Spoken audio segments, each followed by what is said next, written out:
Halo teman-teman, pernahkah kalian bertanya-tanya kenapa perekonomian suatu negara itu seperti roller coaster, kadang naik, kadang turun? Nah, hari ini saya akan bercerita tentang dua kubu pemikiran ilmu ekonomi yang sangat terkenal, yaitu teori klasik dan teori Keynesian. Mari kita bahas. Ekonomi makro membahas keseluruhan ekonomi suatu negara, termasuk pertumbuhan ekonomi, inflasi, pengangguran, dan kebijakan fiskal serta moneter. Kebijakan fiskal melibatkan pengeluaran dan pajak yang ditetapkan oleh pemerintah, sedangkan kebijakan moneter dikelola oleh bank sentral untuk mengendalikan jumlah uang yang beredar dan suku bunga. Kombinasi keduanya membantu menjaga stabilitas ekonomi. Selanjutnya, kita masuk pada teori ekonomi klasik. Bayangkan, zaman dahulu, sekitar abad ke-18, terdapat seorang tokoh ekonomi bernama Adam Smith. Beliau berpendapat demikian, biarkan saja pasar berjalan dengan sendirinya, akan ada tangan tak terlihat yang mengatur segalanya. Apa nih maksudnya? Menurut teori klasik, setiap individu memiliki kepentingan masing-masing. Ada yang berjualan dan ada yang membeli. Interaksi antara penjual dan pembeli ini tanpa campur tangan pemerintah.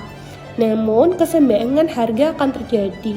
Tetapi, jika terjadi pengangguran, kalian nggak perlu khawatir karena lambat laun upah akan menurun.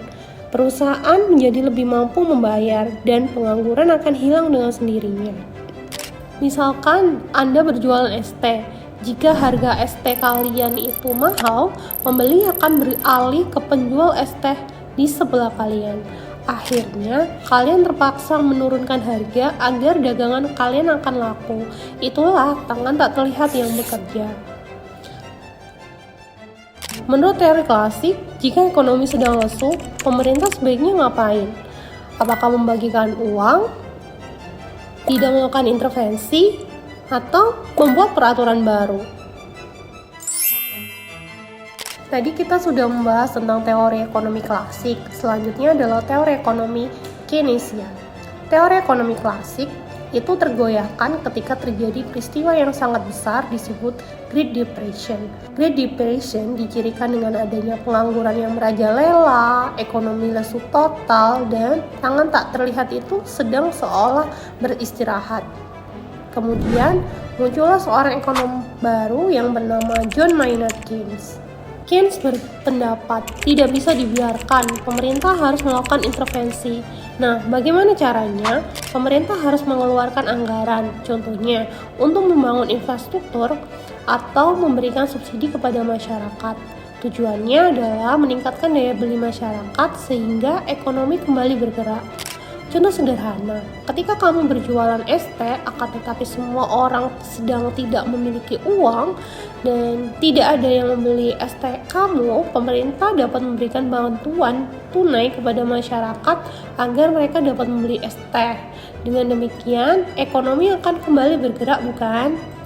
Menurut teori Keynesian, jika masyarakat enggan berbelanja, pemerintah sebaiknya apakah dia memaksa masyarakat untuk berbelanja, atau memberikan diskon besar-besaran, atau bahkan mengeluarkan anggaran untuk proyek-proyek.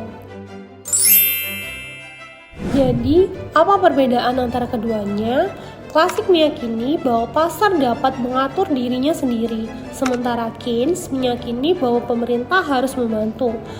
Teori klasik berfokus pada jangka panjang, sedangkan teori Keynes berfokus pada jangka pendek.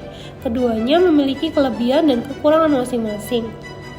Teori klasik lebih sesuai digunakan ketika ekonomi stabil, tetapi kurang ampuh saat terjadi krisis ekonomi. Namun, teori Keynesian lebih efektif ketika mengatasi krisis, tetapi dapat menyebabkan utang negara yang menumpuk. Intinya, tidak ada jawaban yang mutlak, semuanya bergantung pada situasi yang kalian hadapi atau suatu negara hadapi. Berikut tabel yang menampilkan perbedaan antara teori klasik dan teori Keynesian dilihat dari beberapa aspek. Jadi, sekarang kalian sudah memahami apa itu teori ekonomi makro, perbedaan teori ekonomi klasik dan Keynesian. Semuanya penting untuk dipelajari agar kalian tidak lagi merasa bingung ketika mendengar berita tentang ekonomi. Nah, menurut kalian, kira-kira teori mana nih yang lebih tepat untuk diterapkan di negara kita? Apakah teori ekonomi klasik atau Keynesian? Mana ya yang lebih sesuai?